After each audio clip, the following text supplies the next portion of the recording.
നമസ്കാരം. കേരളത്തിൻ്റെ ആരോഗ്യമേഖല ലോകത്തിന് തന്നെ മാതൃകയാണെന്ന് ആവർത്തിച്ച് പറയുന്ന ഒരു കൂട്ടരാണ് ഇടതുപക്ഷ ജനാധിപത്യ മുന്നണിയിലെ പ്രവർത്തകരും പാർട്ടി പ്രവർത്തകരും അനുഭാവികളുമൊക്കെ.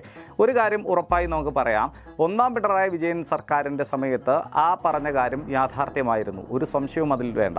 നിപ്പ, കോവിഡ്, പ്രളയം തുടങ്ങിയ സ്വാഭാവികമായും ജനങ്ങൾ പകച്ചു നിന്നുപോയ സമയത്തൊക്കെ തന്നെയും കെ ശൈലജ ടീച്ചറിൻ്റെ നേതൃത്വത്തിലുള്ള ആരോഗ്യ വകുപ്പ് കേരളത്തിൽ നടത്തിയ പ്രവർത്തനം അത് ലോക ശ്രദ്ധ വരെ എത്തിയതാണ്. ലോകം പ്രശംസിച്ച പ്രവർത്തനങ്ങളാണ്. പക്ഷേ രണ്ടാം പിണറായി വിജയൻ സർക്കാരിൻ്റെ കാലത്തേക്ക് വന്നാൽ ആരോഗ്യവകുപ്പ് ഒരു കുത്തഴിഞ്ഞ പുസ്തകമായി പോയി എന്ന കാര്യത്തിൽ യാതൊരു തർക്കവുമില്ല. അതിൻ്റെ ഏറ്റവും വലിയ നേർസാക്ഷ്യമാണ് കഴിഞ്ഞ ദിവസം തിരുവനന്തപുരം മെഡിക്കൽ കോളേജിലെ യൂറോളജി വിഭാഗം മേധാവിയായിട്ടുള്ള ഡോക്ടർ ഹാരിസ് ചിറക്കൽ അദ്ദേഹം പറഞ്ഞ വാക്കുകളിൽ നിന്ന് നമ്മൾ മലയാളികൾക്ക് മനസ്സിലായത്.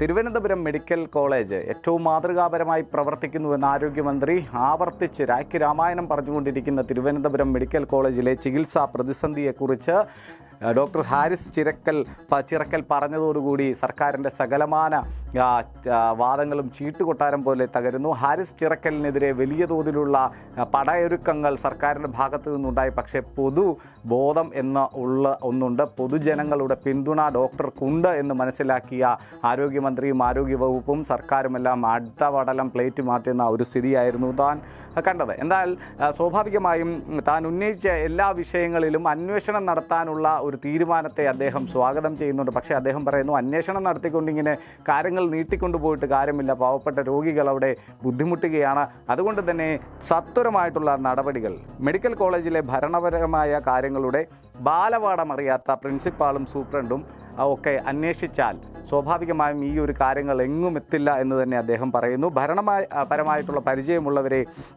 ഇത്തരത്തിലുള്ള സുപ്രധാന പദവികളിൽ ചുമതല നൽകണമെന്നും ഹാരിസ് ചിറക്കൽ പറയുന്നുണ്ട്.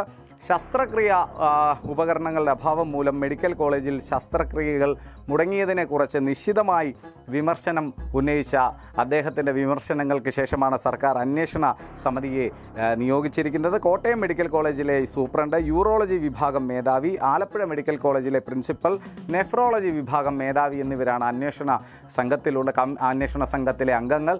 ഇവർ അന്വേഷിച്ച് എന്ന് ഈ റിപ്പോർട്ട് കൊടുത്ത് റിപ്പോർട്ട് പഠിച്ച് സ്വാഭാവികമായും ഈ പ്രശ്നപരിഹാരത്തിന് ഇനി എത്ര നാൾ വേണം എന്ന ഒരു ചോദ്യമാണ് നമ്മൾ പൊതുസമൂഹത്തിനും ആരോഗ്യവകുപ്പിനോടും ആരോഗ്യവകുപ്പ് മന്ത്രിയോടും ചോദിക്കാനുള്ളത്. എന്തായാലും കയ്യിൽ കിട്ടിയ സ്വർണ്ണത്തളിക, ആ സ്വർണ്ണത്തളിക ഇപ്പോൾ വെറും പിത്തള തളികയായി പോയിരിക്കുന്നു എന്ന തരത്തിലേക്കുള്ള ഒരു കമ്പാരിസൺ മാത്രമേ ഒന്നാം പിണറായി വിജയൻ സർക്കാരിൻ്റെ ആരോഗ്യവകുപ്പിനെയും രണ്ടാം പിണറായി വിജയൻ സർക്കാരിൻ്റെ ആരോഗ്യവകുപ്പിനെയും തമ്മിലുള്ള ഒരു തുലനം ചെയ്യലിൽ നിന്ന് നമുക്ക് മനസ്സിലാക്കാൻ സാധിക്കൂ, പറഞ്ഞു പോകാൻ സാധിക്കൂ. ഒരു സംശയവും അതിൽ വേണ്ട. കാരണം കെ ശൈലജ ടീച്ചർ നേതൃത്വം നൽകിയ ആരോഗ്യവകുപ്പിൻ്റെ 7 അയലത്തെത്താൻ ഇപ്പോൾ വീണ ജോർജ് നേതൃത്വം നയിക്കുന്ന ആരോഗ്യവകുപ്പിന് സാധിക്കുന്നില്ല. ജീവൻ രക്ഷാ മരുന്നുകളുടെ അഭാവം എന്ന് വെച്ചാൽ എല്ലാ മേഖലയിലും ഫണ്ട് വെട്ടിക്കുറച്ച് ആശുപത്രികളുടെ പ്രവർത്തനം തന്നെ അവതാളത്തിലാകുന്നു എന്ന തരത്തിലേക്ക് കാര്യങ്ങൾ പോകുമ്പോൾ, ഇത് നമ്മൾ പറയുന്നതല്ല, എല്ലാ മാധ്യമങ്ങളും പറയുന്നതാണ്. സ്വാഭാവികമായും അത് ഈ PR വർക്കിലും അല്ലെങ്കിൽ മാധ്യമപ്രവർത്തക കൂടിയായിട്ടുള്ള മന്ത്രി വന്ന് കുറച്ച് താത്വികമായ അവലോകനങ്ങളൊക്കെ നടത്തിയിട്ടുമൊന്നും ജനങ്ങൾക്കിതൊന്നും ബോധ്യപ്പെടത്തില്ല. കാരണം മൂന്നാം പിണറായി വിജയൻ സർക്കാരിൻ്റെ ഒരുപക്ഷെ അതിനുള്ള സാധ്യതകൾ ഇപ്പോൾ അങ്ങ് തല്ലിക്കെടുത്തുന്നതിൽ ഏറ്റവും പ്രധാനപ്പെട്ട പങ്ക് വഹിക്കുന്ന വനം വകുപ്പ് പോലെ വിദ്യാഭ്യാസ വകുപ്പ് പോലെയൊക്കെ പ്രധാനപ്പെട്ട ഒരു പങ്ക് വഹിക്കുന്ന ഒരു വകുപ്പായി ആരോഗ്യവകുപ്പ്, അതിൻ്റെ ക്യാപ്റ്റൻസി ആരോഗ്യവകുപ്പ് ഇപ്പോൾ ഏറ്റെടുത്തിരിക്കുന്നു എന്നതാണ് നമുക്ക് പറഞ്ഞു വെക്കേണ്ടത്.